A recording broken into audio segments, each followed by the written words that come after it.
from most millionaires, if not all millionaires, have read. If you haven't already read the book Think and Grow Rich, then my strong suggestion is that you dive into it.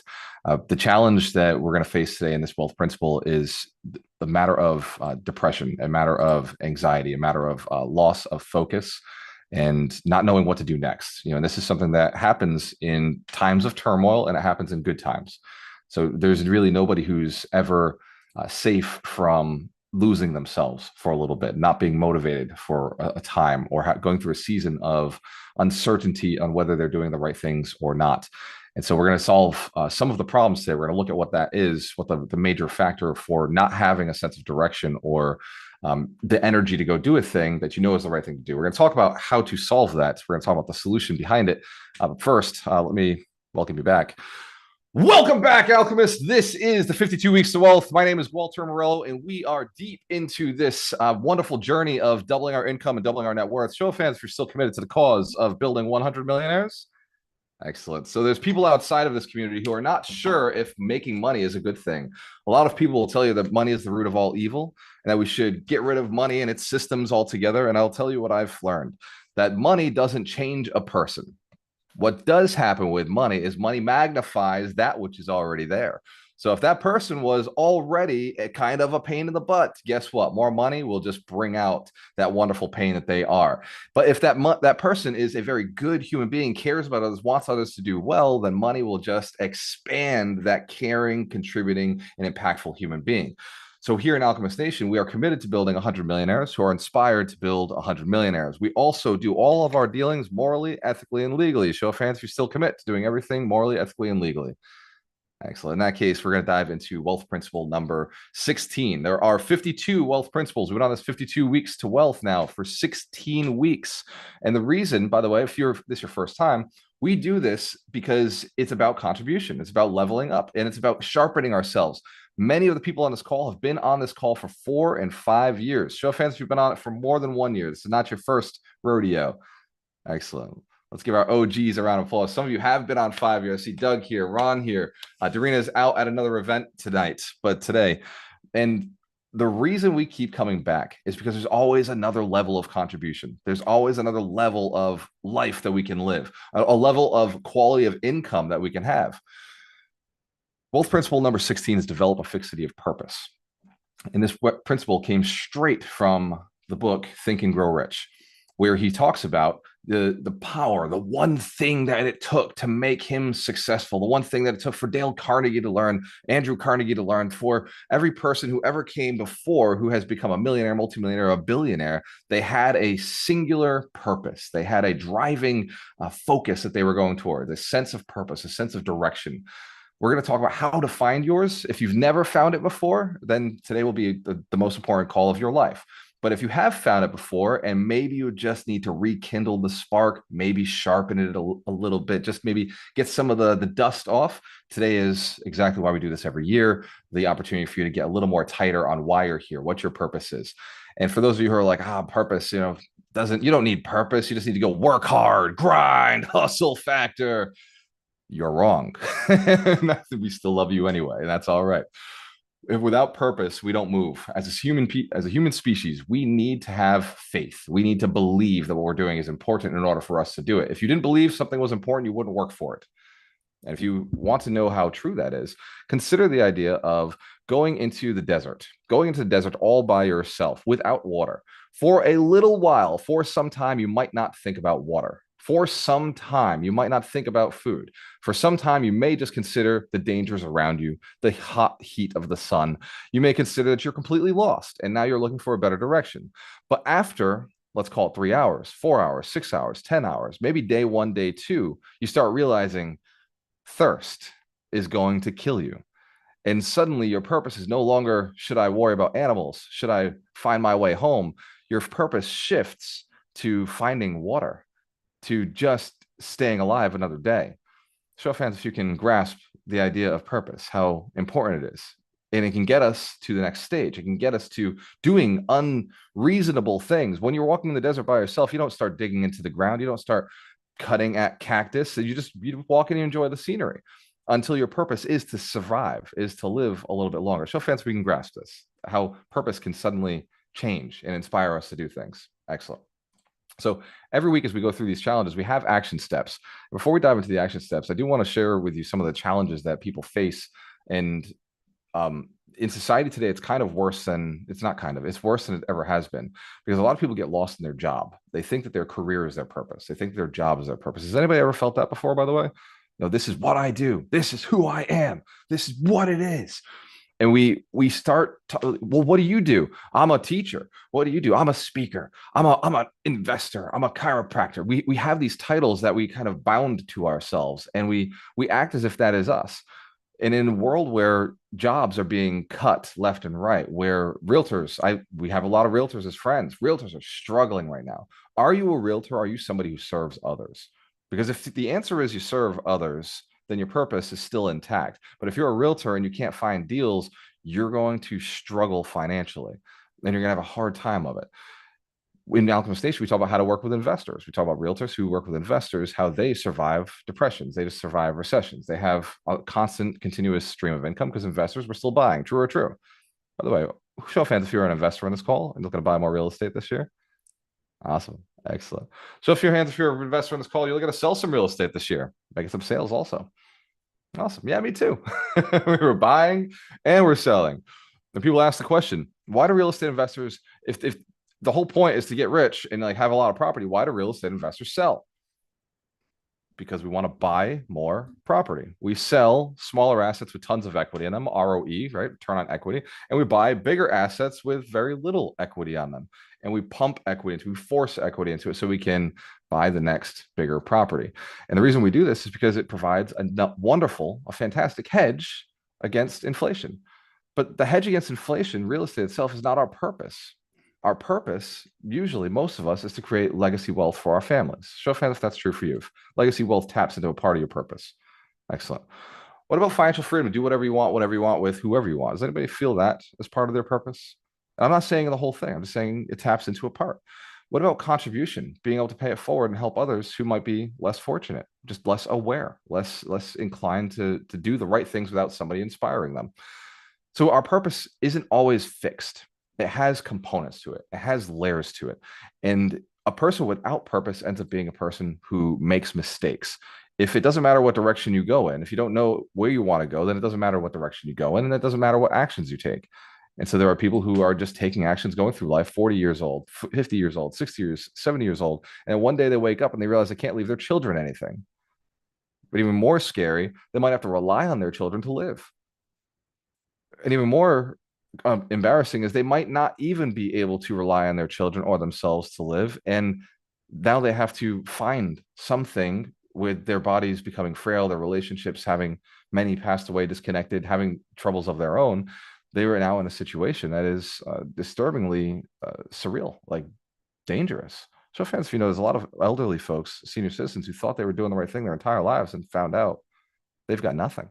And the government isn't capable of taking care of them because, well, the government's made their mistakes and inflation is destroying the dollar. So if your pension was $800 back in the 40s, that sounded like a great idea. Now, $800 a month, that's not even minimum wage. That's below the poverty line. And this is happening to senior citizens every single day. And every day, as the dollar erodes another 8% per every year, as it goes down 7 to 8%, their small stipends that they're getting are useless. Fortunately, America lived on something called the American dream. And that meant they bought a house. So there's a lot of Americans who have the function, the ability to sell their properties with equity in it. But a lot of them are making the mistake of not going and reinvesting into real estate. They're selling their properties and they're going into annuities, or they're selling their properties and living off of cash. Unfortunately, what happens if you're 70 years old and you sell your property, you're probably going to live another 20 years. And if you only made $500,000 on the sale, you're not gonna be able to survive 20 years with $500,000, especially if you made only $250,000. It gets even worse. So fans, we're catching these factors. We can think this out. That to me is my purpose, to make sure that this community is out there serving the biggest wealth transfer of all time ever to have happened. $71 trillion is about to transfer from the baby boom generation into Gen X, Gen Y, and the millennials. And none of them are prepared to manage that money. None of them know what they're doing. They don't know how to process it. And a lot of it is going to get wiped out and go into companies like NVIDIA, which is way overpriced, And all of the top five are way overpriced. And I still have people asking me, should I invest in NVIDIA? Are you stupid? NVIDIA has already popped. It's the largest value market cap of all companies in the whole world. It cannot go much higher. You should have invested in it 20 years ago. Yes, that would have made sense. But now you don't invest at the top. You have to find the next opportunity. And the next opportunity really is real estate. It's something local. You can control it in a local market. It can be added value to just by improving the rents, just by improving, the fixtures, the things in the house. So, if you've seen people force appreciation in a property, the stock market's not how you're going to get rich. Right? Business could be what gets you rich. Real estate, for sure, is a guaranteed. It's a hold it long enough, you'll get rich. Show of hands if you've seen some really dumb people get rich in real estate. Really dumb people, man. Oh my God. Like, I'm telling you, and I think I'm smart in other things, but when it comes to real estate, the only thing that is smart about real estate is the guys who hold it. The people who hold it long enough are the ones who end up with a lot of wealth. So it's disciplined people who become successful. People with a purpose and a drive become successful in real estate. When everything else fails, your purpose to leave legacy behind makes you hold on to real estate.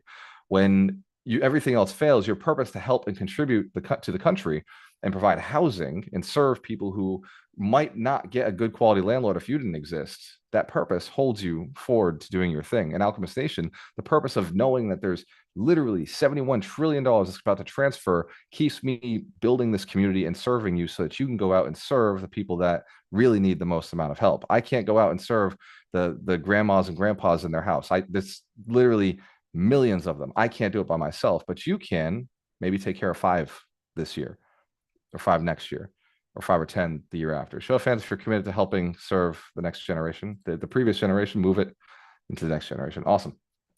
All right. So we want to get some clarity on our vision. We want to get some resilience in adversity. So this tightens up our strength when tough times come. When COVID hit, did Alchemist Nation stop? No, we grew, we expanded, we went nationwide. Right? There were a lot of other companies that shrunk, a lot of other investment companies that failed, that fell apart, that broke during COVID. For us, we never missed a single payment to a single lender because part of our mission, part of our purpose is to keep our reputation. Part of our drive, part of what we do is to make sure that we can get others moving forward. And if we ever failed in one of those capacities, why would people trust us? So it's really important for us to maintain our reputation, very important to us to maintain our business. So we didn't over leverage ourselves. We didn't take on more than we could chew. We took on a lot. Don't get me wrong.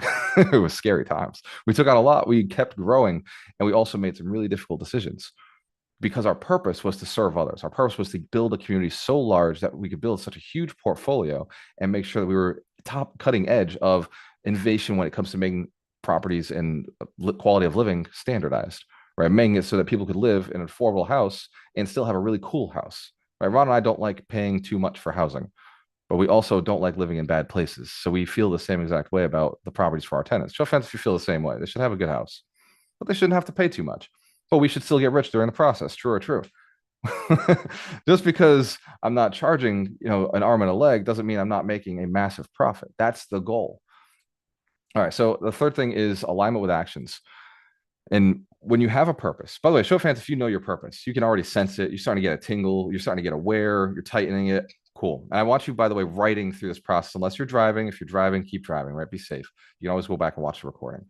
As we're going through this, I want you to write and get clear because the subconscious mind has this tendency to think it will remember it. But unfortunately, anything that could change your life, your subconscious mind is going to get rid of it as quickly as it possibly can when you're not paying attention. So if you're hearing this and you're like, oh, that's good, please write those things down because the subconscious mind, those are the things the brain will get rid of. Anything that you hear or heard in the past or present or future that inspires you, that you're like, ooh, now I have a reason to go take some action. That's the stuff you have to write down because that's the stuff the subconscious mind is going to let slip away the moment it gets a chance, the moment your attention goes to the next topic. So as you're feeling that sensation of, ooh, yes, I'm motivated, write it down. And this is not just for this talk, this is just for your life in general. Any moment of motivation, any moment of clarity, write those because those moments are fleeting. And the only way they can stay is if you come back to them often. So alignment with your actions. As you're deciding that's the right thing for me to do, finding ways to put it into your daily routine. So with the right purpose, you can start asking yourself, how do I get there? If it takes me 3 years, would it be worth it? And by the way, here's another part of this exercise. We're going through it. As you're getting clear about your purpose, I'm going to ask you, if it took you 3 years to get it done, would it be worth it? If it took you 5 years to accomplish it, would it be worth it? If it took you 10 years to accomplish it, would it be worth it? And every day I ask myself, or not every day, but every time Doreen and I are going through stuff and we're like, okay, how do we hit this goal? I always come back to Alchemist Nation, 300 locations, 300 community leaders, 300 masterminds, 300 trusted teams building 100 millionaires each. I always come back to this. And many times I've said to her, if it takes us a year, cool, awesome, that'd be sweet. But if it took us 10 years to build it, it'd still be worth it. If it took me 20 years to build it, it would still be worth it. It'd still be my one thing. It'd still be the thing that could get us whatever we want. So, if you'd like more capital in your business, more capital to invest, I always come back to, if any of my friends need capital, Alchemist Nation's always been my solution. I just reach out to somebody who's in that market or who knows people with capital, and I can bring capital to their deal. Who here wants more deals, better quality deals, off market deals? Excellent. That's Alchemist Nation's always been my solution. If I know somebody in the market, a leader, I'll reach out to the leader. I'll say, hey, who do you know who's got a deal like this, specific, just like this? And the leader is always able to deliver on a deal in that market because they have all those connections. And then the same thing, show fans, if you don't want to do the work the rest of your life, you'd like to have somebody else doing some of the work at some point. Yeah, I'm already there. And so whenever I need a partner, boots on the ground, which I can't invest in another city or state without boots on the ground, I reach out to Alchemist Nation. I reach out to a leader. And I say, hey, who do you know who works in that city or who's really good at managing projects, to do these things morally, ethically, legally? Who do you approve of? Who's like really good? And that's how I find people to partner with and do deals with. So thanks for catching how important this part of my purpose is. In order for me to be able to serve my friends or any relationship that I want in the future, this community allows me that flexibility. And all the people I've committed to, I was talking to my brother yesterday. He said, man, what weighs on you? He's like, what? We were talking about purpose. We weren't really thinking about this wealth principle today, but we were talking about purpose. And he said, what weighs on you the most? I said, man, I made so many fucking commitments to so many really good people. And he's like, what do you mean? And I was like, it's not financial commitments. It's Alchemist Nation. Every person who shows up on the 52 weeks, every person in the mastermind, every person who I see at one of our live events, I'm making a subconscious commitment to them to make them a millionaire or financial freedom or legacy wealth or get them in front of as many customers and clients as they possibly can serve. And like, it weighs on me, right? It weighs on me. Every time I talk to a person, I'm like, okay, I'll do whatever it takes to get you to where you need to go. And at night, that still weighs on me, right? Show fans, if you have your clients and people you care about, there's a weight there. There's responsibility there. I think that's what keeps me grounded. Right? I think that's a sense of purpose. And every time I talk to you and I talk to somebody in this community, I feel that sense of purpose just strengthening me. Now, there's a weight for sure, and there's a reason that I seek isolation sometimes. And I was talking to Josh, like I was like, bro, I think I seek isolation a little too much. I really enjoy my quiet time. I really enjoy my peaceful moments. Like when it's just me, I've left my cell phones in the other room. Like, bro, like I think I like that way too much. Like I appreciate those moments in a way that's so divine. And he told me, he's like, but why? Why do you run from connection and like all these people? And I told him, I was like, I'm not running, man. I love those moments. But when I get my peace, I love those moments too. It's a recharge. He said, bro, you're just an introvert. He's like, there's nothing wrong with it. You just have to know when you need to recharge. But he said, like, could you live without all of the community? Could you live without the purpose, the thing that you're doing? I said, bro, there would be no point in me being here. What would my like that? No, that life doesn't exist. If I didn't have it, I'd build it. If I didn't have every one of these connections, I'd go and I'd build the connections. If I wasn't doing something like this, I'd go and I'd do something like this. Show fans if you feel that way about what you do. If you could sense it, if you could sense like there's a thing, right? There's a thing. Awesome. All right. So we're going to do an action step together today. We're going to go through it relatively quickly, but that's only because it's recorded and you can come back to it at any time. So if you need to slow it down later on, you can always come back to this. I want you to go through 3 action steps with me. The first one is we're going to define your why. We're going to set clear goals. And the third one is we're going to cultivate discipline. And cultivating discipline really starts with something like this. Every Saturday, we show up at 9:40 for those of you who are leaders and in the community at a deep level, mastermind members. And for everybody who is coming in solely for the lesson, then it starts at 10 o'clock. If you have time constraints, 10 o'clock. We aim to get this done between 11:30, 11:45, and Q&A at the end. So I'm going to move very quickly to get this taken care of for you. So number one, define your why. And Simon Sinek defined it best. Your why is the purpose. It's the drive. It's your dharma. Take time to reflect on your core values. Here's how you define your why. Take time to reflect on your core values. My core values inside Alchemist Nation are twofold. First, everything we do must be done morally, ethically, and legally. Those are core values, non-negotiables to me. And second, we must entertain, educate, and empower. And the reason is that's what motivated me to be where I am today. Somebody was entertaining me, somebody was educating me, and somebody was empowering me, saying I could do it. And so those are the core components I live through inside Alchemist Nation. So what are yours? Like, what are your core values? What are things that really set you on fire? Like you would, if the deal didn't include that, you wouldn't do it. So drop those into, you can either drop in the chat or you drop them into your piece of paper if you have one with you. Core values. And I know I'm going to go through these fast. I know it takes time for you to do these, but I want to be respectful to everybody who is in this right now. So I'm going to go a little bit quick through this process. It is recorded. My strong suggestion is you come back and watch the Facebook Live again or the YouTube Live again and just pause and go through this. So I want you to write down your core values very quickly. 1, 2, 3. Doesn't have to be a lot. Or you could go through, their Walter's core values plus this. So whichever ones that really hit with you. And I love that you're dropping them in chat. Perfect. Remember, by the way, this chat doesn't stick around. So if you're dropping them in the chat and they're your core values, it's more important that you have them than other people have them. so please make sure that you have them in a place that you can get them, access to them later. Number 2 of define your why, your passions. What are things you're passionate about? And for every guy on the call who's like, I'm passionate about sex. Yeah, we get it. But what else are you passionate about? What else? For me, I like going to the gym. I love being in shape. I love eating right. I love learning things. I love spending time with people who are thinking about like growth, like people who are building plans, building new territory. I love being smart enough to be able to help my friends. I love knowing something that my friends would like to know. So I do a lot of studying outside of my friendship relationships and conversations. If a person tells me they're going to be doing a thing, I start studying the things so that I can have the connections and education to help them advance in that direction. I may have never done it before, but I'll go out and I'll start clearing the path if my friend says they're going in a certain direction. Show friends if you feel that as well. That's a passion of mine, education, right? Supporting my friends through knowledge or network. What are your passions? Write those down.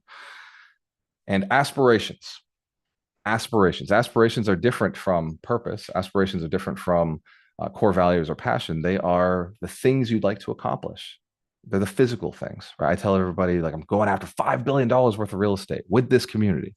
And the reason I say that is because I've never done it. And I know nobody who's ever done it personally. I met Grant Cardone, so I've like high-fived him and taken a selfie with him, but that's not the same as having a personal friend who's done it. So my goal is at the end of this, each one of you will have a personal friend who's done it. And my goal is that each one of you will be contributing in it some way. So you have some form of equity, some sort of benefit from doing that. So what is an aspiration that you have? Something that you say, I really want that. I know one aspiration, Gary Akers said, I'm going to own a part of Alchemist Nation. He said, I'm going to own this. I'm going to own a piece of this. And you can see in his activity of working with us literally every day, building components to this, that and Ron and I and Doreen have already had conversations around how do we get Gary as an equity partner? How do we bring him into owning some of this community? And what are your aspirations? What are things that you aspire to be? Is it 100 millionaires? Are you aspiring to this? Is this part of a thing that it's just going to be one more trophy that you set onto your shelf of I've done this. I've built and supported 100 millionaires. And these are aspirations that I have chosen. These are things that I am working towards. And one of the things that I have been asked many times by people within the community, well, what if I don't know my purpose? What if I don't know my mission? What if I don't know my aspirations? Then I just tell them, steal mine until yours become clear. If anything I'm saying resonates or is close to resonating for you, then steal it and then form yours, right? My first coach, the person who I really went after, his was he wanted to inspire agents to be entrepreneurs. That was close enough for me. I was an agent and I was an investor. I wanted to be an entrepreneur. And so that was a close enough mission for me to attach to. And I helped a lot of agents become entrepreneurs, over 5,000 agents I trained over the years. And that helped me further deep and define this particular mission that I share with each one of you. Show of hands if you understand. You can latch on to something that already exists until your uniqueness comes out of that process. How can you serve in your unique way? The next part of this is, what legacy do you want to create?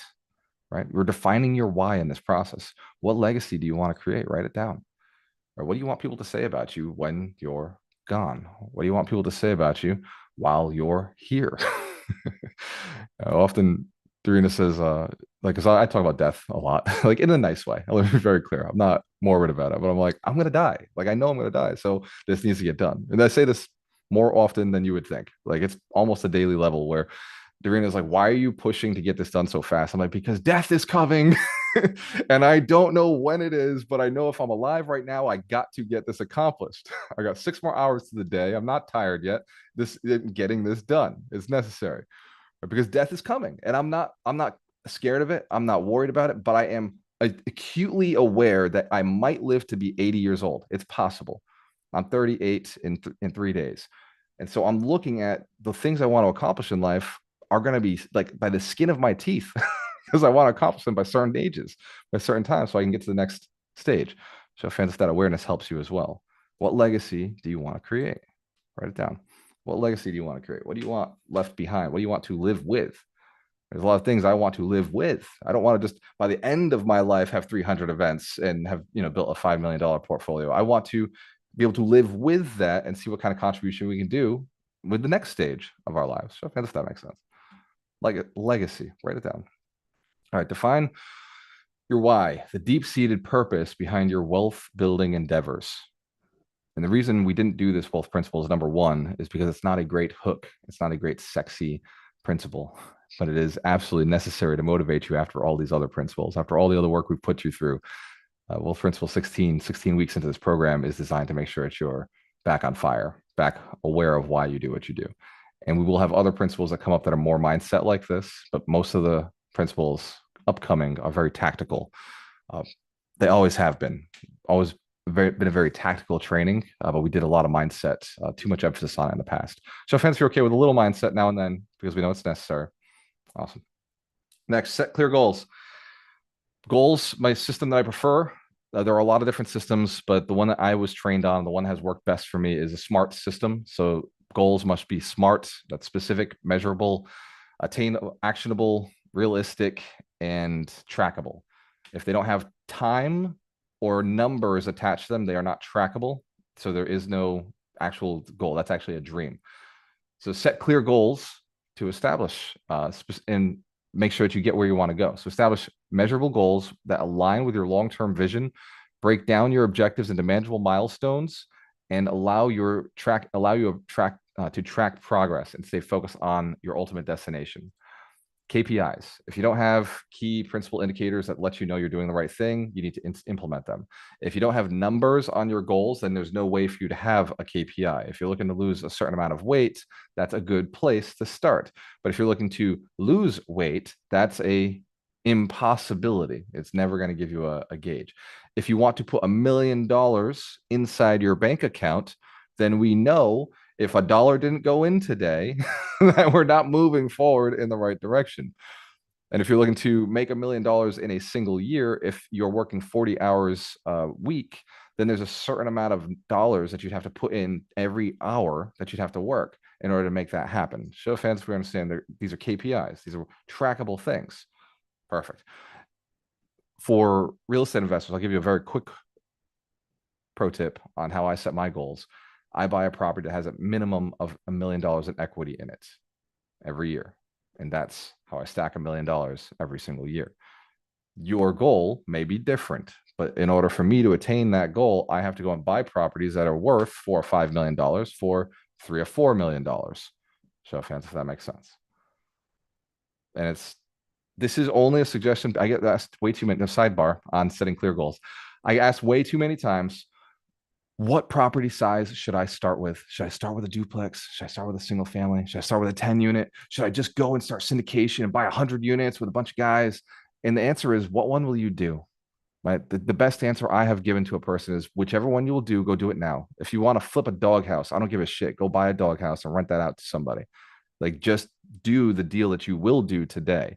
Do the deal you have confidence enough around to go and do, because the next deal will be better. The first deal is always going to be a worse deal. Right, my first deal, I only made $34,000 on, and I held it for 4 years. It's a pathetic deal. I look at that, I'm like, that is the worst ever. I'm embarrassed to even call that part of a real estate transaction. Right? People ask me, when did you start real estate investing? A lot of times I say 2012, because that 2008 deal, I'm like, it took me 4 years to make $34,000. That's a pathetic deal. Right? My first deal, like multifamily deal, was in 2012. And that was something I bought for a free family for $157,000 that I later sold 3 years later for $250,000. And I put $8,000 down, $10,000, $12,000 down, sorry, $12,000 down to buy the property, right? Like owner occupied, FHA. And I lived rent free in that property for 3 years, right? So I think like that was a good deal. I lived rent free in that thing for 3 years. And I sold it for a profit of a little over $100,000 because I paid the mortgage down. And like that was a good deal. And then right after it, I had another two family I bought for 109,000. I was making $1,000 a month on that two family. And when I sold it, I sold that one for 260 right at a year after. So I made in 1 month, there was another property I sold around the same time. 1 month, I made $300,000 profit. I'm not talking like numbers like a realtor where they're like, yeah, I sold $1 million worth of real estate this year. I mean, I took home into the bank, I paid taxes on $300,000 that I made in a single month. I sold two properties in the same exact month that I had bought 2 years earlier. I had never I've done a few traditional flips. Me and Ron, we thought we were cool. We started buying single families, flipping them. We hated the whole process. Paid a lot of taxes on it. It was stupid. But we have done a lot of different types of real estate. And I think the flips give us stories to tell. But the way we do flips, we buy something, we hold it for 2, 3, 4 years, and then we sell it as equity gets too high, as there's too much equity inside the property. ROE goes down, we start selling property. So set clear goals, set clear, definable, attainable goals that make sense for you. And then break them into objectives that can be manageable milestones, right? But buy a property this year. I'll buy a property next year. I'll buy a property the year after. Maybe 3 years from now, I sell that first property and I buy 3 properties, right? Because that has happened for us. Like that has happened. We're 3 years from now, we have so much equity, we'll sell something and buy something monstrous, right? We bought 24 units in one deal, one swing, one shot. And that deal, we bought it for $840,000. And later on, right now, if we had held everything, that same property would be worth $4 million, because those condos are now selling for $180,000. We bought them for $35,000 a piece, put almost no money into it. And when I say put almost no money into it, I mean, even in fixing the building, it was already fixed. It was already in great shape. Some deals are just so damn good. So set clear goals. Number 3, cultivate discipline.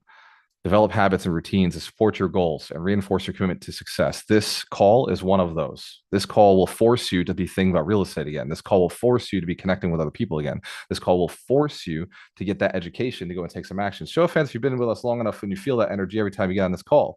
Oh yeah, I gotta go. I gotta go do a thing. It's important. This is discipline being reinstilled. So find things that fill you, find things that recharge you, find things that create more discipline. Your space, one of the wealth principles we are going to get into down the road, is how to make sure your environment is supportive. And we will get into how to do that throughout the rest of the 52 weeks of wealth. By the way, next week is offer a high ticket item or deal in high volume sales, or both. And we're going to talk about how to increase your income through your business. And I will talk about rental property as a high volume sale. Right? Ron and I have maxed out at 100 units where we're just cash flowing. In fact, I just bought 35 units. That's pretty high volume, a lot of units just paying rent. But also we've sold high ticket products. We've sold and made, we just sold a property. I think we made $500,000 on it, close to $500,000, like $400,000 on one single property. And that's a property we held for a very, very long time. 10 units. There's cash flowing like just a beast. We bought it for 357 or 360, 365. And we ended up selling it for 280 with $90,000 seller financing. So we don't have to pay taxes on 90,000 of those dollars. And we're just getting a nice little check from that owner. That's a big profit. It was a nice extra boon. And now we're into the lending business thanks to that property, into the seller financing business. So a lot of the things that you're looking to build, I think discipline comes from knowing that it works. hearing other people's stories, hearing other people's success, hearing the principles over and over creates and instills discipline. Because when the work in front of you looks harder than the result you're going to immediate result you're going to receive, it becomes hard to be disciplined. Show of hands if you felt that before. It's like, man, I'm not going to see the reward of this for 3 years. Like, I don't know if I should be doing this today. You still got to dig the hole. You still got to put the plant in the ground. You still need to get it done today. And you still have to also feed yourself today. So we're going to talk about that balance next week with Wolf Principle 17. Before we go any further, every week we have a book of the week. And this book of the week is by far the most popular book. I think it is the most popular book in the world next to the Bible, or it's certainly the most popular book in the personal development space. And since I don't see Mike Shine on the call, and I know Doug McGurk has read this book, he's been through this many times with people. Napoleon Hill is no longer with us, hasn't been with us for a very, very long time. He's been dead for a very long time. And yet his book has inspired many other books that have come out and changed and inspired us and changed the world and built people's businesses. His concept of going out and studying the successful people and then documenting and putting out there, I think, is one of the most cool things that has ever happened. So Doug's going to walk us through an action step. I see Mitch Jorsky just got back to the desk. Mitch, if I ask you to do the book of the week, which is Think and Grow Rich by Napoleon Hill, would you be in a position to share some knowledge on that? Dude, why are you asking rhetorical questions? Let's give Mitch Jorsky the Scaredy Cat Guide to Real Estate Investing a big round of applause. This week's book of the week is Think and Grow Rich by Napoleon Hill. Go ahead, Mitch. I mean, if it was some random book, then that is a question. But come on, Think and Grow Rich. How many times have we talked about that book? Um, I feel like that's a book that anyone who's essentially reading books has read. I read that book 20, I don't even know, 22 years ago for the first time. And it's funny. I know not everyone likes to write, but a little hack, and I mentioned this because I did it and it ended up being like just the greatest thing I ever did when it came to this book was I wrote my own little Cliff Notes version of it. And by doing that, not only do I have something to go back to, right, to kind of like refresh, but the funny part is I don't even need to because by doing that, it has just been so imprinted in my head because I essentially wrote my own little thing. And I can think of that and that like whatever it was, 5 pages, I can literally remember the whole thing as opposed to, this big book. But anyway, I digress. Um, the principles in the book are pretty awesome. Everyone ends up reading that book for different reasons. I had mine. But the reality is that for me, and I think a lot of other people, is the first book that really just imprints the you bring about what you think about, right? And the things you think about, right, eventually you physically outward end up doing. And it seems like kind of basic and kind of woo-woo, but it's just like, yeah, no, it happens. Like, and it doesn't happen overnight. Like you need to constantly be thinking these things, and then eventually they start happening. And then you try and like connect the dots on like, why is this happening? And then you might see like, oh, because I ended up doing X instead of Y. Um, or maybe it was just dumb luck, but was it really luck? Because that's usually when opportunity meets preparation. Um, so as far as the book itself, there's plenty of awesome principles in there. Um, and you can kind of like pick your favorite, so to speak. But I will say this, the fixity of purpose, the like obsession, the, burn the boats, all that stuff. You can look at it however you want. But at the end of the day, what I take away from this book is not only the thinking piece, but also it's just dedication, right? Everyone talks about like, oh, and it even says, you have to have like this almost like burning obsession and crazy next level. It's like, yeah, that's great. Dedication, right? Because for me, everything um in healthy doses. Yeah, you could be maniacal about something in terms of your purpose, but also you could go overboard and then all of a sudden, yeah, your business is great, but your relationships suck, right? So I think there's a difference. And for me, I always just focus on the dedication, and dedication is really what it is to be hyper focused and stay disciplined. Do the things you got to do, right? So it's so easy when you talk about like physical fitness, right? Because it's like, all right, what do I gotta do? I gotta go to the gym. I gotta do these exercises. I gotta get in the gym 5 days a week, blah, blah, blah, blah, right? It's simple to follow, right? When it comes to a business, there's so many different moving pieces. There's so many things that you don't even realize are the things you need to do every day, right? So I think figure those things out, right? And then stay dedicated to it, have that obsession. And then from there, also make sure your mind is right. And you basically do the, think about, bring about kind of whatever method. And yeah, I don't know. That's my most simplistic explanation and experience with that book. But I will close by saying, if you haven't read it, definitely read it. There's a reason it's one of the most popular books, in history, and it's an entertaining read too. There's enough stories in there to keep you engaged. So, and there you go. And I have a totally different looking one than Walter has. There's so many different, editions of it, so to speak. But at the end of the day, it's all the same thing. You got the small one. No, see, I even have a different one than that. I have one that's even like smaller and thicker. So it's all different shapes and sizes. It's all got the same information at the end of the day. So yeah, just if you haven't read it, get it in. You can listen to it, you can read it. I preferred that one. I preferred to actually read than listen to, but to each their own. So get it done, and you'll see what we're talking about. Let's give Mitch Chorsky a round of applause. Book of the week. The reason we listen to or read a book each week is because that's what top CEOs do. The average person only reads one book a year, and Grant Cardone popularized the concept that most of them never even finish that book. And so if you're reading 52 books a year with us, you're reading one book per week, plus the foundational 5 are in these books, then that gives you a 52-1 advantage over the average person. Show of hands if you're okay with an unfair advantage. Yeah, of course. You should be. Makes you smart. I love that.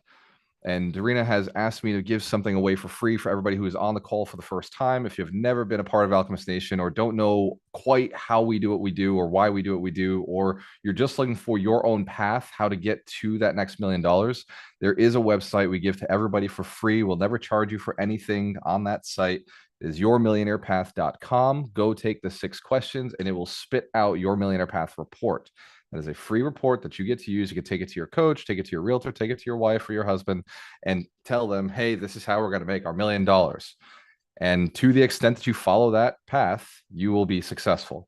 And that is, again, not AI. That is me and my business partners and 400 other millionaires that I've interviewed that put that report together. So whatever information you put into it, it is going to create a unique, specialized report for you.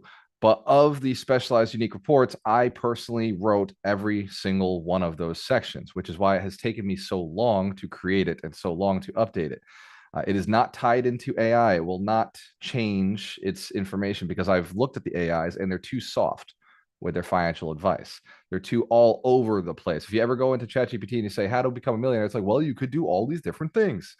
This is a very specific process that has worked for everybody who has walked before you. Buy real estate that is large enough with enough equity and hold it long enough to make your financial goals happen. So, fans, if you understand, the report does the math for you. It tells you exactly what to buy, how to buy it, and then from there, go get yourself a coach, go get yourself mentors, go get yourself realtors, go get yourself the people to get it done, or you can go to alchemiststation.com and we offer all of that for you for free. So you go to alchemiststation.com, find your local event. Your local event will have your trusted team. Your trusted team will walk you through the process of buying real estate. And then accidentally, you might actually become a millionaire because, again, it doesn't take being smart. It takes being disciplined. It takes having a community around you. It takes having resources, and it takes having a plan. And if your purpose isn't hard enough, it's not big enough, you don't have a burning desire to be successful, then it will never work. But if you do care about the quality of life that you leave for your family, then sometimes in the unmotivated, hard places, it will force you to be successful, force you to do the habits, the things that will keep you here on this planet a little bit longer, a little bit better, and with a much stronger legacy for yourself. Show fans if you're still committed to this process. And if you need the link, that's yourmillionairepath.com. I'm asked often, can I give this out to other people? Yes, I don't care. Like my goal is to build 100 millionaires who are inspired to build 100 millionaires. So as long as you're willing to you love the person, then yes, give this report to them. And if you're a coach, give the report to them and then work with them. If you're a realtor, give the report to them and work with them. If you're a mortgage broker, give the report to them and work with them. All I ask is that you stay in touch with the people that you're giving this report to. If you're giving out your millionaire path report to a person, stay in touch with them, stay engaged with them, support them through the process. Uh, Being a real estate investor is not easy. This is not a get rich quick scheme. This is not a overnight success scheme. Like, it took me years to get to where I am. I tell you, my first deal was 2008. I'm sorry. So I've been in this for a very, very long time. You don't get to the level of success that I have seen overnight, but I have seen people make $1 million in 18 months. I have seen it, but they had a quarter million to start.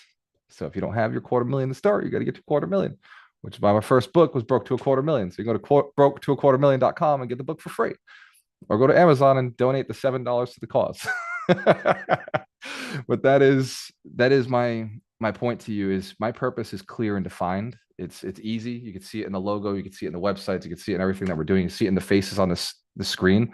By the way, if you're having a hard time and you're not sure, who you can talk to, any person who has their camera on right now is somebody that I trust, somebody who's been through one of my programs, somebody who's a leader of one of my local events, somebody who's paying it forward, a mentor themselves, a millionaire themselves, or there's somebody who is literally just looking to be on this process and help as many people as they possibly can. So let's give everybody on the camera a big round of applause. I love each one of you. Thank you for your commitment into what we're doing here.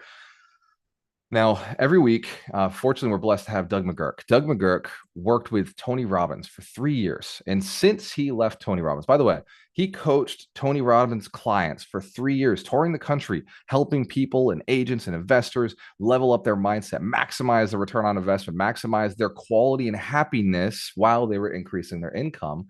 And also, Doug has been, since then, he's helped people break free from addiction. He's helped people clear their minds from procrastination, start taking action. He uses so many different tactics that he learned with Tony Robbins and then sharpened on his own, and then learned from other speakers, other trainers, and from the individuals that he's served and worked with. So Doug McGurk's going to walk us through a process called guided meditation, where we're going to be able to, at the end of this, be deeper in touch with our purpose. And if you went through the tactical approach with me a little bit a while ago, and we just, went through and we kind of got close to our purpose, but you feel like it's a little fuzzy still, you haven't like dialed in 100%, then this subconscious work that Doug's going to do with you is actually going to be able to get you there much faster. And if you already are super tight on your purpose, so it's inside you and your passion, and you're super tight and you're like, know exactly what it is, then Doug's just going to add gasoline to the already burning coal that is your purpose. So without further ado, let's give Doug the Maximizer McGurk a big round of applause. Doug's been working with us for 5 years, helped us build over 30 millionaires. So, yeah, Doug, they're all yours.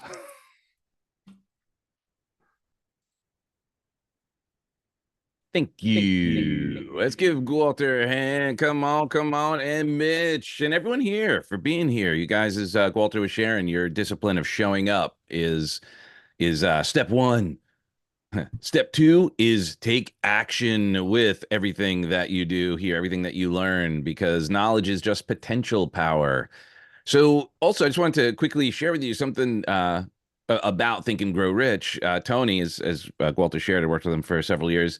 It's a funny story he shares. He asked someone, was on the same path as all of us, starting out, like, okay, how do I maximize my, my work, and how can I get to your level? Basically, how can I get to the results you're getting? So he says, well, have you read Think and Grow Rich?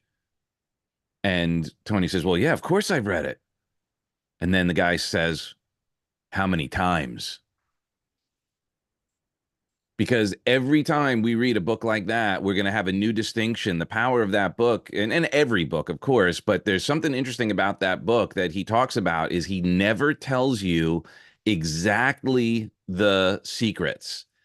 The purpose of the way it's written is for you to have that aha moment, for you to go, now I get it, which is why it's so vital that when a book like that touches us like that we do read it multiple times, because we're going to be, as we're taking action, opening up different parts of our mind, different parts of our experience, our capabilities, our references, which will then give us a new opportunity to apply with even greater magnitude whatever it is we have been learning and then will learn in the future.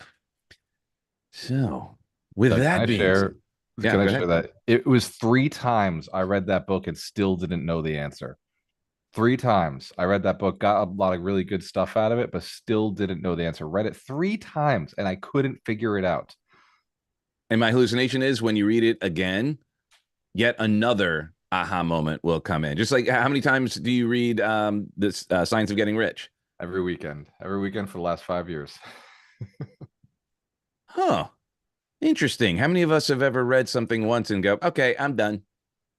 And then other people go, oh, every time I read it, I get something new, even though I could probably recite it. When we come back and go through it again, we have even more distinctions available to us. So, with that being said, we're going to delve into our other than conscious so that we can, our other than conscious mind is sort of like this. You guys remember the intro to The Simpsons? So what really is our conscious mind is really Maggie. You know how in the beginning Maggie, like, she's in a little car seat that's got a fake wheel and she thinks she's steering the wheel. She thinks that she's, driving the car, but really our other than conscious mind is Marge. Marge is the one who's really driving the car. So each of us have our other than conscious mind, which is actually doing all the work, even though our conscious mind, we may say, I know what to do, or I knew that. How many have ever done that? I knew, oh man, I should have done it. I knew, right? But it was our other than conscious that was actually driving the boat. So we are going to delve into our other than conscious. Let's see if we are you hearing the music this time? Well, all right. We've solved that problem. So why don't you go ahead and take a nice, big, deep cleansing breath in and relax. Now take another big, deep cleansing breath in. Close your eyes and roll them up to the back of your head till you feel a little strange. And relax. And one more time, take a big, deep cleansing breath in and tense every muscle in your body. Tense your legs, tense your stomach, tense your shoulders, tense your butt, tense everything in your body. Go ahead, tense it, tense it, tense it. And relax. Allowing all of the stress, all of the thoughts, all of these potentially limiting ideas fall away. That's right. Now, imagine yourself journeying through a vast, ancient forest, one that has stood the test of time, unwavering and resolute. This forest represents your journey towards developing a fixity of purpose.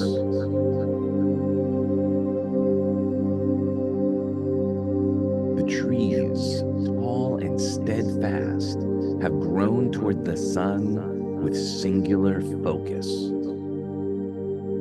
rooted deeply in the earth, unwavering in their mission to reach higher and higher and higher.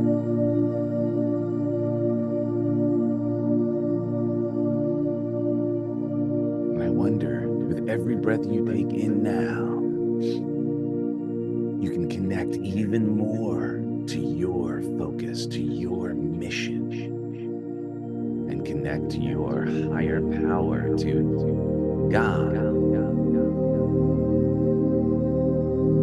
And with that deep connection, say these affirmations aloud or in your head. I am resolute in my purpose, moving steadfastly towards my goals. My determination is unwavering, like the mighty oaks around me. Each step I take is guided by a clear and fixed purpose. I I am anchored in my intentions, immovable in my resolve. With every breath, my commitment deepens, grounding me in my path.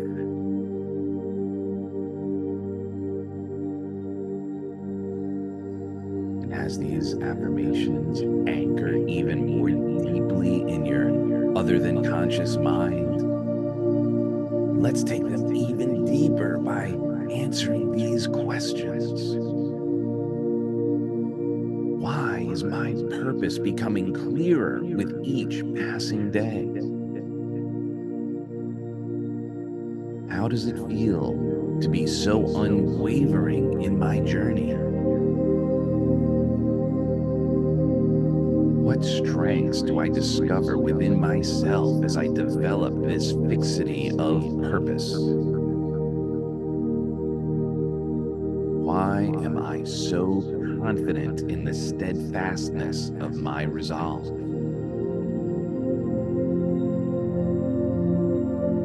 How do I maintain such clarity and focus in pursuing my goals?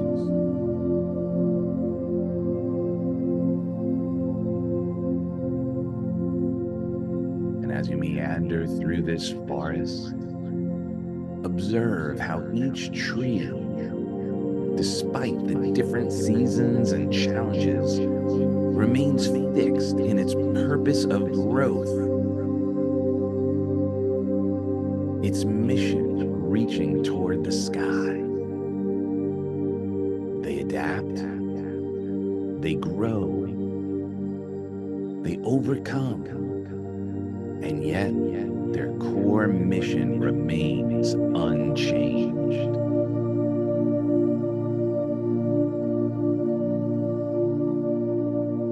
So I wonder, as you embrace your journey with unwavering focus, won't you let your purpose be as deep and unshakable as the roots of these trees? And as you stand firm in your resolve, no matter the storms you face, you align your actions with your purpose as naturally as the trees reach for the light. Now, picture yourself planting a seed in this fertile ground, the embodiment of your own purpose. And as you nurture this seed with your focus and determination, it begins to grow, a living testament to your steadfast resolve.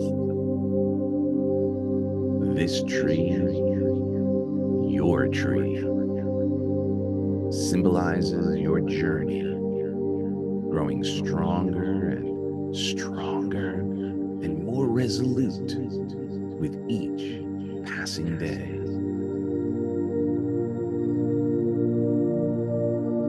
As you leave the forest, you carry with you the essence of these trees, the embodiment of fixity of purpose. And you move forward in your life with a renewed sense of direction, steadfast in your goals, rooted in your resolve, and clear in your path forward. The lessons of the forest resonate with you, a constant reminder of the power of unwavering focus and determination. Fixity of your purpose.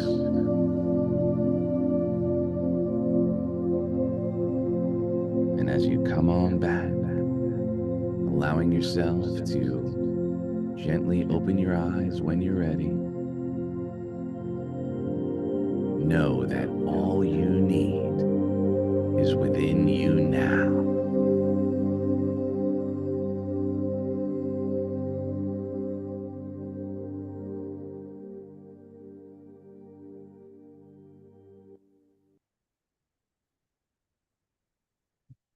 Well, all right. Come on back if you haven't already. That was, like all previous guided meditations that Doug has done, a fantastic way to round off this principle. Let's give Doug McGurk a big round of applause. You may wonder why do something so hokey as meditate or visualize us being better at a thing or putting thoughts into our minds and aiming for the subconscious instead of always consciously learning and taking notes.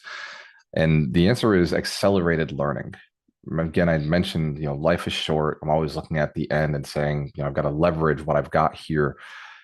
The reason we use every advantage that we can to install into our minds a faster way to learn, a faster way to accept information, a faster way to take action is because your life is very important. It's making $1 million over 40 years is actually just called minimum wage. But if you make $1 million in a year, or you have $1 million earning every year for you, your lifestyle, the way you live is so much more different. When you have $1 million earning at 12%, $120,000 a year, show of hands if that's a very different lifestyle from how you're living right now. It's a very different way of living. And to make $1 million and not pay any taxes and then be able to deploy it into a 12% investment is possible.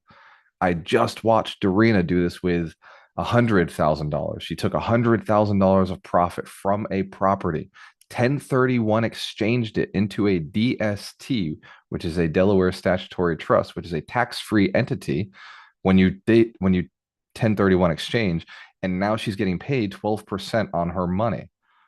So she was able to build a real estate asset, pay for it over time by the tenants, and then pay for this new asset tax-free.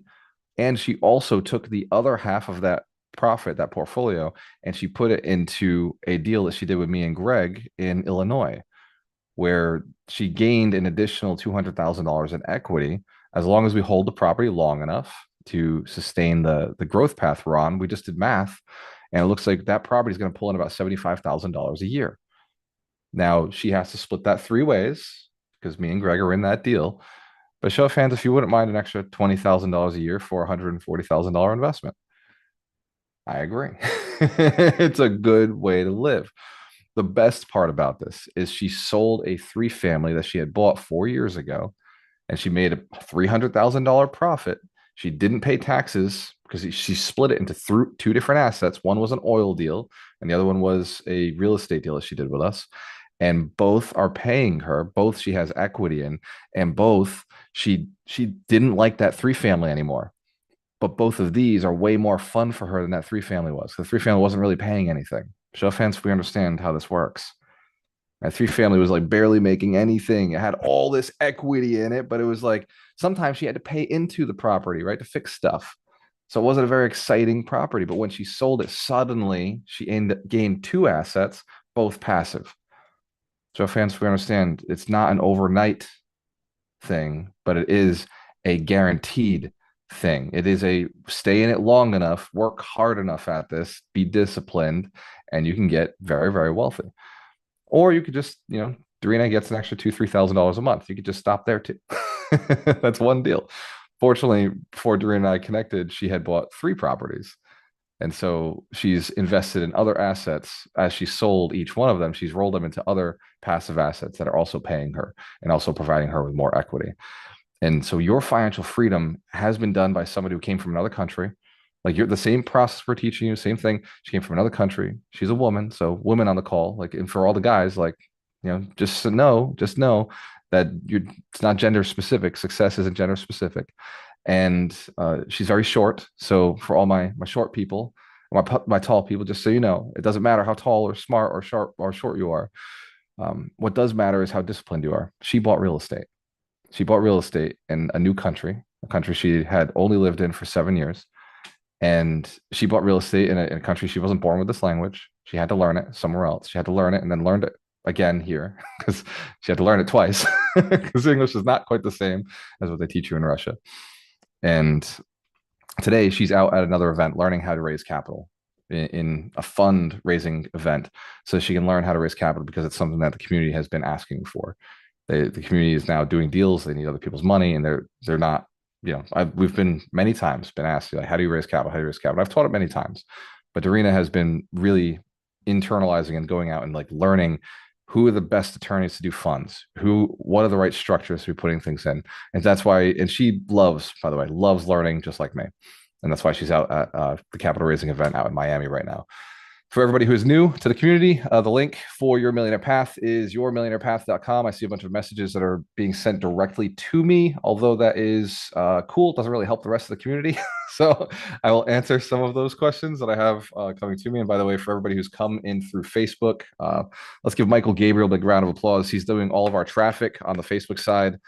And anybody who is new to us from Facebook, that is because Michael Gabriel really cares about this community. Although I do pay him very well also. I do spend a lot of money on ads. That is because we're contributing. Like that's one of the things that we contribute to. So if you've ever paid us for any of our programs, if you've paid us for coaching or mentorship or mastermind or the challenge, understand that all of that money goes into finding new people so that we can continue to build a tribe, continue to surround you with people who are motivated going to the next level. So let's give everybody who's ever contributed to anything that we do a big round of applause. Any donations, anything you've done, we genuinely appreciate it. That being said, I love questions. I love the Q&A section. I'm going to answer a few of the ones that are in the chat right now that are literally directly to me. And any questions that you do have, you can either unmute your microphone or you can just drop them in the chat and we'll answer them together. So the first one is, I have never bought a piece of real estate and I want to be financially free. How long will it take? And so for anybody who's done real estate, I know Mitch Jorsky wrote the book, Scaredy Cat Guide to Real Estate Investing. Mitch, would you like to answer that one? How long does it take for financial freedom? How long does it take for financial freedom? Choose your own adventure. It could be 1 year, it could be 10 years, it could be 20, it could be 3, it could be 5.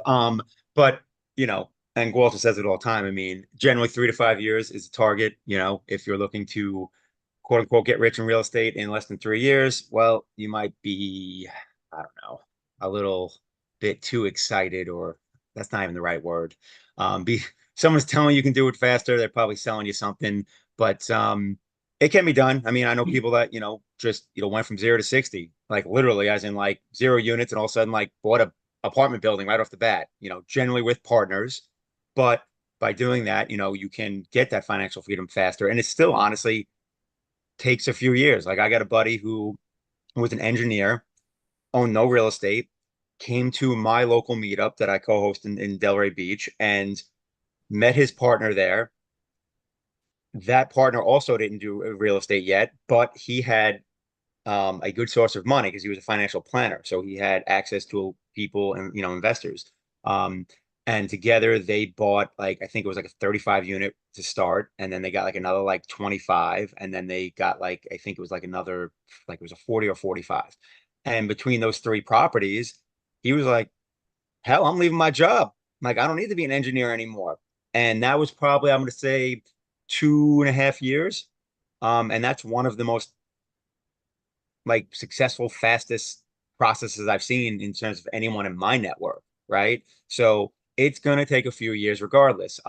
Some people take longer, like scaredy cats who decide the first few years that they're going to do it all themselves and not partner with anyone and learn everything on their own, when you could just, hit the easy button and get some coaching, find a partner and cut that time, down to 3 years. So yeah, the long and the short of it is it really is choose your own adventure, but the target is 3 to 5 years. If you don't do it in 3 years, don't think you're a failure. If you get it done in 5, you are a success. If it takes you longer, well, good for you, because it took me longer than 5 years. So, but I slow and steady and safe bets and didn't really take any risks, and that's why my path was slower. But I'll leave you with this. I saw a reel from a clip from Gary Vee, and he said, the problem is everyone's trying to go 3-0. Meanwhile, while you're doing that, I'm 172 and 92. I don't care about taking losses as long as that loss doesn't knock me out of the game and I have more wins. And that literally blew my mind, as simple as it was. And again, this is me literally having my own moment with you guys, because it was hitting me like right in my like sweet spot, because I'm the guy that literally brags about being like undefeated, like in terms of like I've never had a bad deal. I've always made money on my deals. But why? Because I'm 20-0 instead of being 150 and 25, right? I'd rather be 150 and 25. Why? Because that means more property, more money, more success. So use that as a takeaway for how long it takes. Don't do bad deals, right? We buy to make money. Don't buy if it doesn't cash flow. But at the end of the day, um, the I don't want to promote taking risks too much, but the more like somewhat aggressive you're willing to be, the better shot you have of shortening that timeline. But know that you're going to take some losses, and just make sure those losses don't knock you out of the game, right? That's the key in the end. Don't do anything where it's like, you're like YOLO and it's like, oh, if it works out, I'm a millionaire, but if it doesn't work out, I'm filing for bankruptcy. Like, don't do that, right? So, again, long-winded answer, but 3 to 5 years is the average, and it really is choose your own adventure and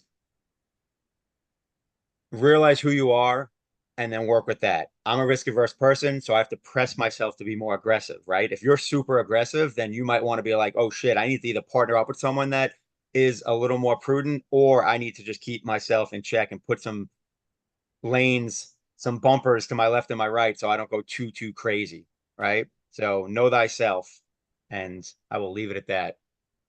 I love that answer. Let's give Mitch Shorsky a round of applause. He's very cautious with how he answered that, which is very, very good.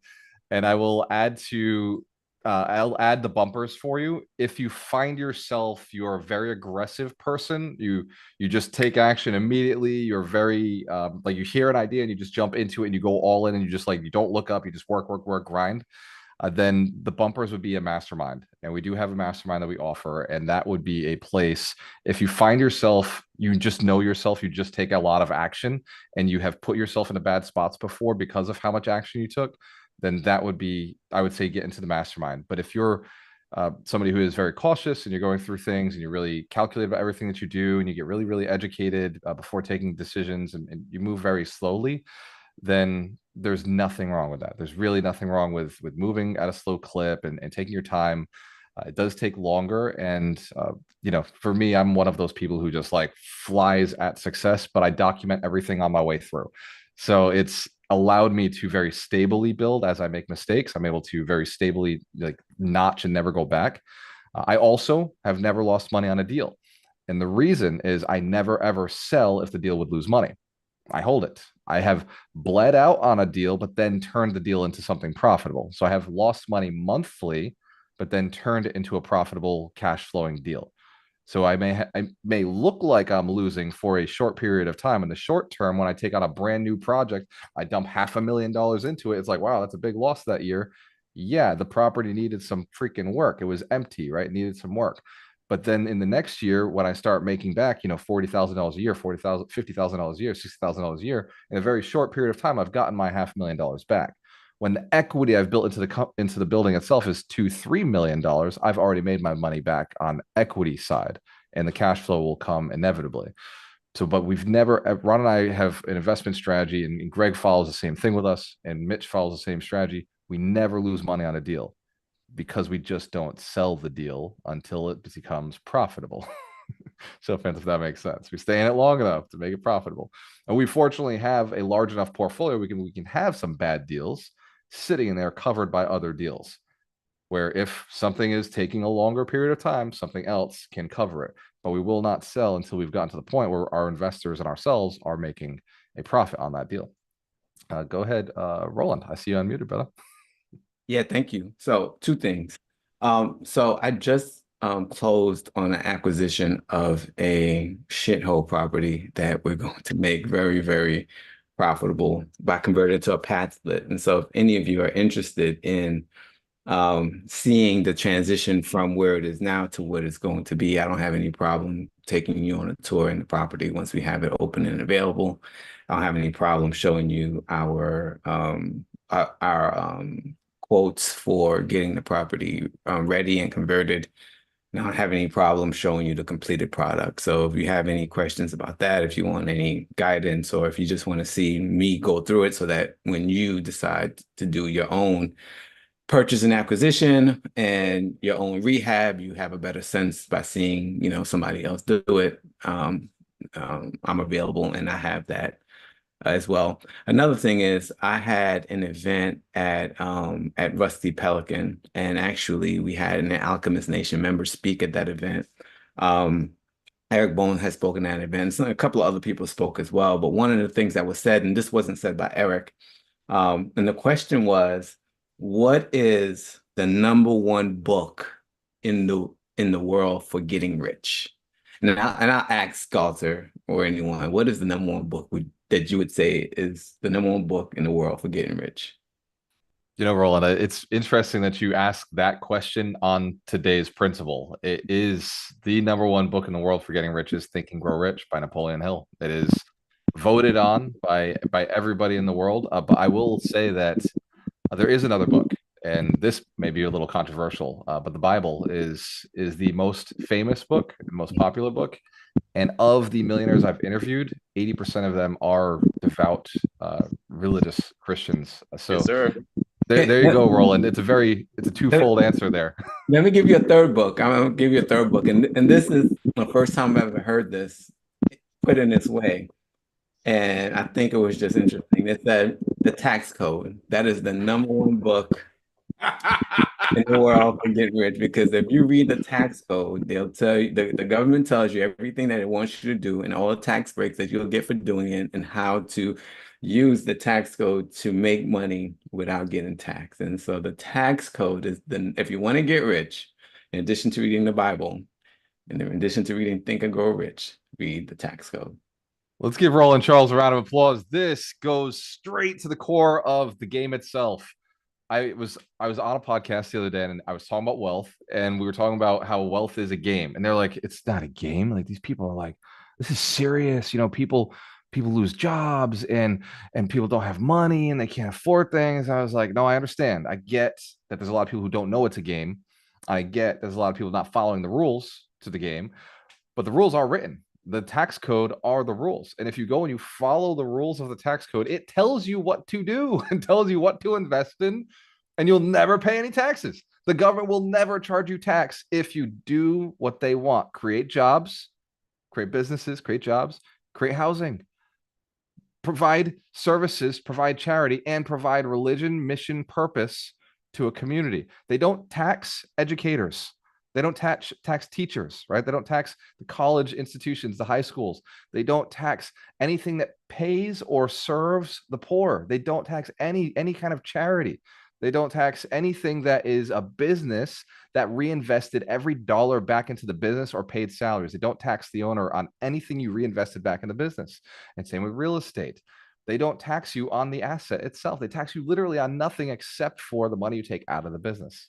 The only time the government taxes you, this is the rule. The only time the government will tax you is if you take money out.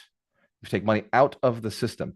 But if you keep the money in, if you take a loan out and live off of loans, live off of lending, they will not tax you. The tax code is full of solutions. And if you need extra money, the tax code even has the grants, the benefits, the things that they're willing to pay into. The government will give you money, scholarship support for doing business, nonprofits, for being religious in nature and what you're doing, and providing housing and a couple like agriculture, food. Like they literally make sure. The tax code is full of this. Let's give Roland Charles one more round of applause. The greatest book to read if you want to get rich is the tax code. There's a book called Loopholes for the Ultra Rich, Tax Loopholes for the Ultra Rich, and it is a fantastic book. And everybody that gets to a certain level of wealth starts getting into the tax code, starts leveling themselves up. We're at that point of the day. I do have another talk that I'm doing later today. I'm speaking with Elise Michaels. Show fans who are at this year's summit, Alchemist Nation's 100 Millionaire Summit this year. So Elise Michaels, she spoke, and she does coaching for men, the psychology of men, helping men, develop and improve their lives. And so Elise is running her summit, her annual summit. It's actually running this weekend. It's happening right now. And it started yesterday. Today is midday. And then tomorrow is the final end of it. So her summit is about, it's called the Year of the Man. And she brings in a whole bunch of different speakers who are men's coaches or personal development focused. She's bringing me in because I am very good at building community. And the talk I'm doing is called the Need for Tribe, Why Men Need Tribe. And so I'll be talking a little bit about anthropology. I'll go a little bit deep into the biology side of this talk. And show of hands, if you know that I love that side of it. That's one of my favorite parts of human nature, is like us, the gift of us. So I'll be talking about the power of tribe. So if you are interested, I can drop that link. I don't know if it's a free link. It looks like an affiliate link, but if it's $97 and you pay for my 1 hour that I'll be speaking, probably worth it. But it gets you access to the rest of the day. And I don't make anything from this. This is 100% contribution because she's a friend of mine and she asked me to come and speak to her audience, which I think is going to be very cool. It's a lot of men who are really looking to change their lives and improve themselves. Yeah, so let's give at least Michael's a big round of applause. Year of the Man is today. I was speaking at 12:30, and I will drop that link if you want access to it in the chat. But the reason I say that is I do have to jump because I got to go and make sure that I finish one more PowerPoint. But go ahead, Tom. You got a question? Yeah, a typical carryback mortgage. I just wanted to go through the mechanics for a second to see if this sounds like I got an offer for a property I'm selling, and the buyer wants to do a carryback mortgage. First of all, he's going to take out the commission from the offering price and pay that to the salesman, me, directly. And then he's looking for a 5-year balloon with amortized over 30 years. And he's going to pay the seller directly on the property and ask for provide a first lien for the seller on the property. Does all that sound typical? Absolutely. Yeah. What is the interest rate? I would say the interest rate should be included. To be negotiated. Okay. Yeah, that sounds exactly right. 5-year balloon. That sounds like a good timeline. It's basically treating the loan almost like a commercial loan, which is pretty good. That's the way I would go. And amortized over, how many years is it amortized over? 30 years. Yep, that's traditional. So that's what a lot of people ask for. That's what my loan is done at. And when it says the seller is going to retain the first lien, does that mean eventually, if the buyer doesn't pay, that it'll revert back to the owner seller? Correct. Yes. So they'd still have to foreclose on them, just like a traditional bank would. What I would suggest is if they are going to purchase it this way, it'd be purchased in an LLC. Do not allow this to be purchased in the owner's personal name and the buyer's personal name, because in the state of New York, taking a property back from an individual is nearly effing impossible. But taking it back from an LLC is very, very easy. I gotcha. Thank you. You're absolutely welcome. You're basically treating this like a hard money loan. And so hard money would never lend to an individual. They always lend to an LLC. Okay, good. Thank you very much. Awesome. And Tom, I would say talk to an attorney too. Make sure you talk to an attorney and make sure that's written up properly. The attorney will have other concerns, other things that they should be asking. But that's the biggest one to me that would get somebody in trouble. Good. Awesome. Let's give Tom a round of applause. Doing some creative financing for his client. Tom is a realtor who's been trained to work with investors. So he's submitting an offer that is an investor offer for his client. That's fantastic. He's making the deal work on both sides. Well done, Tom. And we'll take one more question before we jump. I'll stick around for another 4 minutes. One more question. Go ahead, Billy.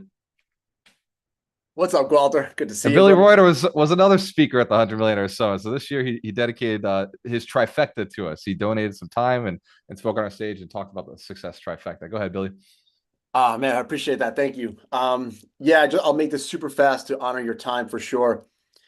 The one thing I want to share too, because the word and the phrase financial freedom comes up a tremendous amount, right? And that means something very different for all of us. And what I have found in my own experience, and I'm sure some of you can relate, it's if you can't put a clear picture to what something is, you really can't see a clear path to get there, right? Financial freedom might be something different.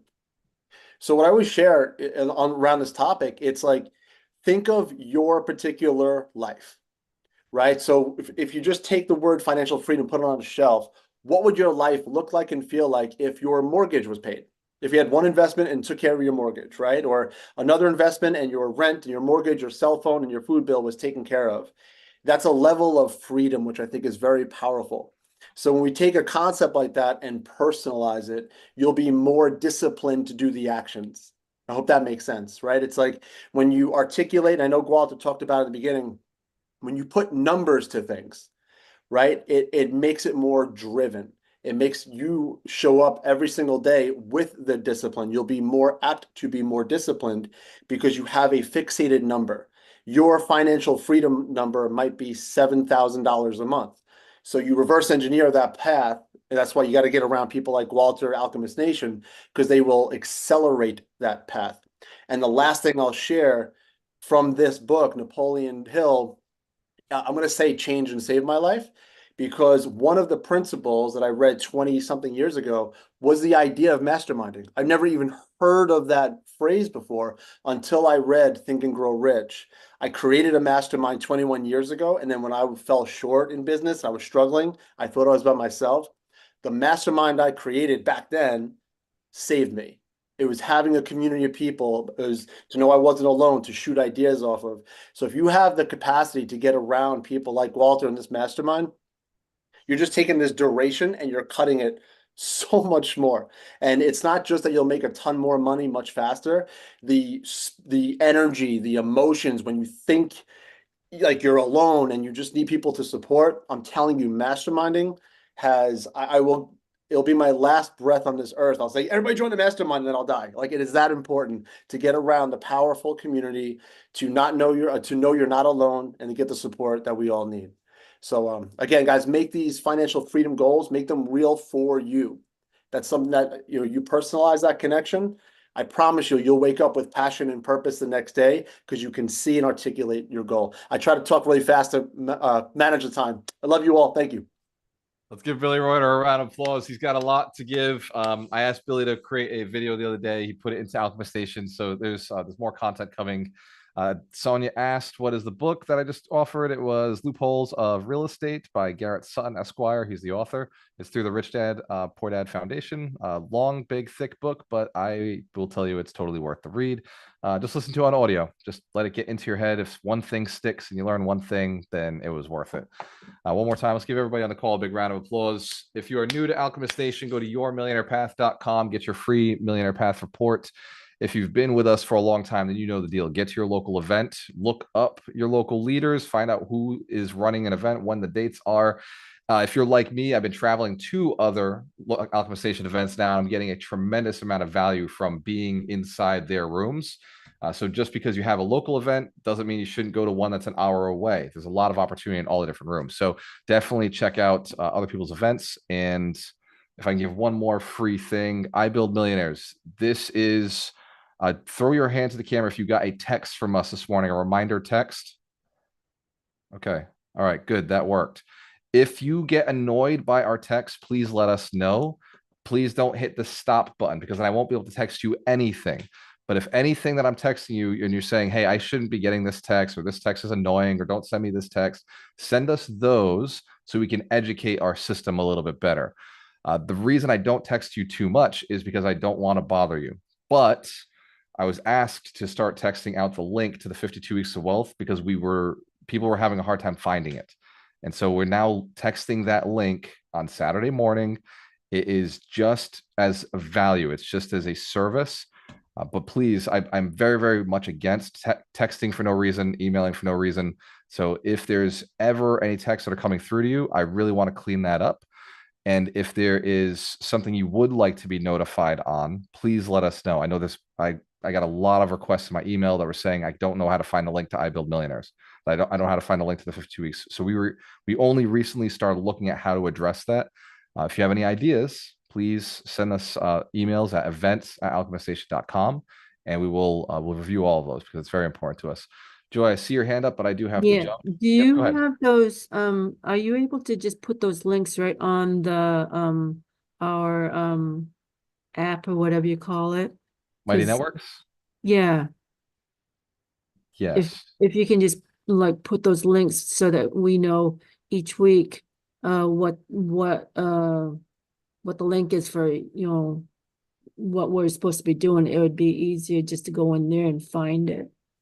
I like that. As long as you save that page, because I can make a page. If you have one page and you just say, for whatever I event. could do that in a second. That's just like writing a quick blog. I can write a quick blog. That would be so easy just to go in You and got click the link, and yeah, because I had to ask Eric this morning. It's like, what link are we going on?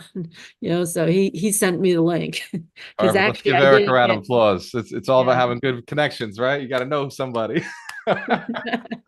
And that has been how a lot of Alchemist Nation has been. Hey, you know somebody has the link, and it's just been a lot of texting around. So I do want to make it a little bit easier to get into this, especially if you're not at your laptop and you just need to be able to pop in real quick. I understand. Understand that we're still growing. We're still learning how to serve at a higher level. When the community was very small and it was 40, 50 people, it was very easy. I just text everybody, hey, by the way, what's going on? As you know, we have 12,000 people inside the community now. There's 2,000 people on the community tab in Alchemist Nation, over 2,000 now. It is a progress and a process for us to get local leaders who can do what I was doing. That's why we have all of the local leaders. By the way, let's give all of our local leaders a round of applause. They're taking on a lot of responsibility, and they really do an amazing job. I've been absolutely blown away with the impact that I'm seeing at the local level, where people know who to touch if they need something, and it really means a lot to me, that the amount of work and effort that the local leaders are putting into themselves, into their communities, because that to me is how millionaires are built. It's not just knowledge. Knowledge doesn't build millionaires. It's connection, right? Knowledge, network, accountability. So let's give everybody on this call one more round of applause before we jump off. I love each and every one of you. I'm so thankful for your commitment to yourself, your service to others. Go out and share something you've learned today. If you learned what your purpose was for the first time, share it with somebody. If somebody shits on your purpose, share it with me. Share it with Alchemist Nation. We want to see you grow. Be careful with who you share your drive with if you are a fragile soul.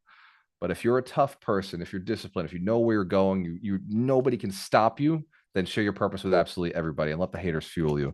Cheers to your success. You have a choice. I always work with the best. I'll see you next week.